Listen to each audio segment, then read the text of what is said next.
Las elecciones legislativas del pasado 8 de marzo y las consultas internas entre precandidatos han confirmado que Álvaro Uribe Vélez y Gustavo Petro son los pesos pesados de la política colombiana.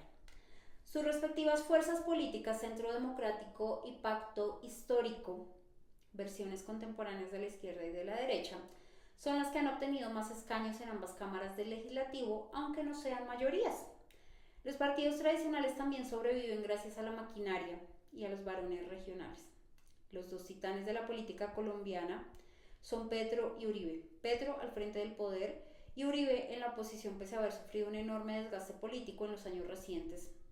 Ha mostrado habilidad, estrategia y pragmatismo, analizaba el profesor Gustavo Duncan, académico e investigador en la Universidad EAFIT. ¿Cómo se explica que el oficialismo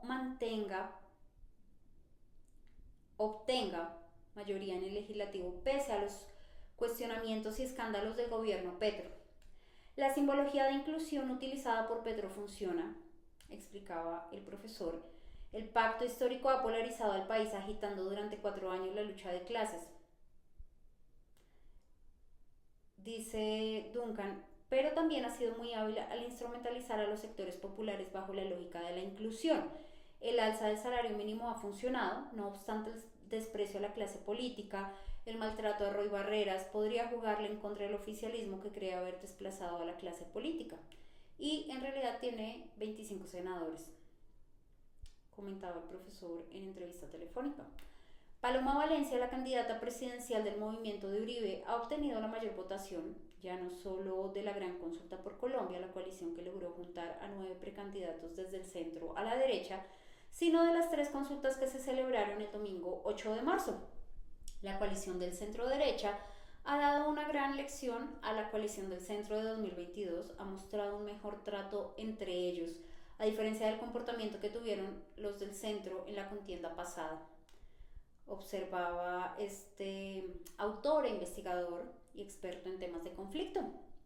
Pese a que las 3 consultas del domingo permitieron acotar la enorme lista de aspirantes, la lista definitiva sigue siendo extensa con 15 candidatos presidenciales que se enfrentarán el próximo 31 de mayo. 3 candidatos lideran la intención de voto, aunque ninguno exhibe fuerza suficiente para imponerse en primera vuelta. El oficialismo lidera la intención de voto sin llegar al 40%. El pacto histórico no parece tener grandes posibilidades de crecer electoralmente e Iván Cepeda ha optado por radicalizar su campaña con el anuncio de que lo acompañará como fórmula vicepresidencial la senadora y lideresa indígena Aida Quilcue. El pacto histórico tiene muchos votos cautivos. Hay gente que no va a cambiar su voto. Cepeda será quien trate de cometer menos errores de cara a las elecciones, aunque viendo sus actuaciones recientes no podemos estar tan seguros de ellos, pero sigue siendo un radical menos carismático que Petro y con una orientación e ideología que genera resistencias. Cepeda no es símbolo de moderación y su elección de vicepresidenta es beligerante. El oficialismo opta por cerrarse, aupado por el crecimiento que ha experimentado la imagen de Petro en los últimos meses. Hay dudas razonables respecto a que Cepeda se desplace hacia el centro y a que la clase política se sienta cómoda con el radicalismo de Cepeda.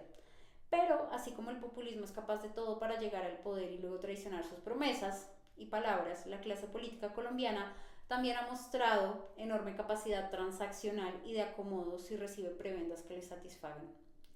La carrera presidencial se dirimirá entre la izquierda populista y radicalizada con Cepeda y la derecha, ya sea con el outsider Abelardo de la Espriella o con el centro derecha con Paloma Valencia y su fórmula vicepresidencial Juan Daniel Oviedo.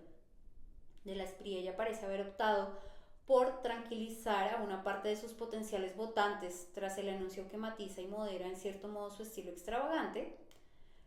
La designación de José Manuel Restrepo como fórmula vicepresidencial lleva más hacia el centro la candidatura de la Espriella, más que al centro, a la responsabilidad, me decía Duncan. El mensaje que está enviando es que tendrá un vicepresidente que manejará la macroeconomía.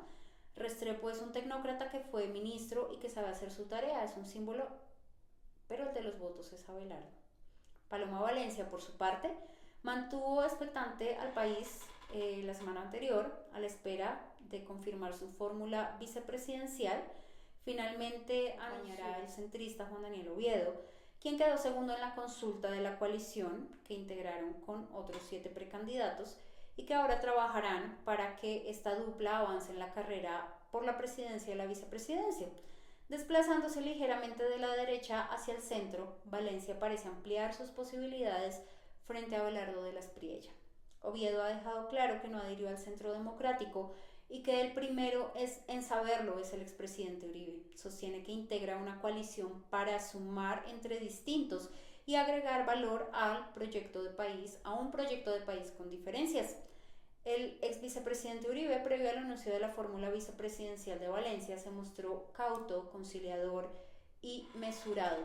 Incluso publicó un video elocuente, dejando en claro que pese a mantener las críticas y su profundo desacuerdo, pasará la página para frente al trago amargo que le ha significado el acuerdo de La Habana y la Jurisdicción Especial para la Paz, eso sí, tomándolo como precedente para el futuro. Con ello abrió la puerta a la alianza con Oviedo como fórmula vicepresidencial de su discípula. Tanto Uribe como Oviedo han entendido el momento político y actuado en consecuencia. Es decir, las partes tenían que ceder y lo hicieron. Duncan lo resume indicando que Uribe es un monstruo político y que logró, que Oviedo fuera la fórmula vicepresidencial de Paloma Valencia. Antes del domingo 8 de marzo, parecía que la segunda vuelta sería entre Cepeda y de la Espriella. Tras la jornada electoral, el panorama es cambiante. Los resultados de la consulta permiten inferir que Paloma Valencia está en condición de dar la pelea con de la Espriella y pasar a segunda vuelta, enfrentar a Cepeda e incluso derrotarlo.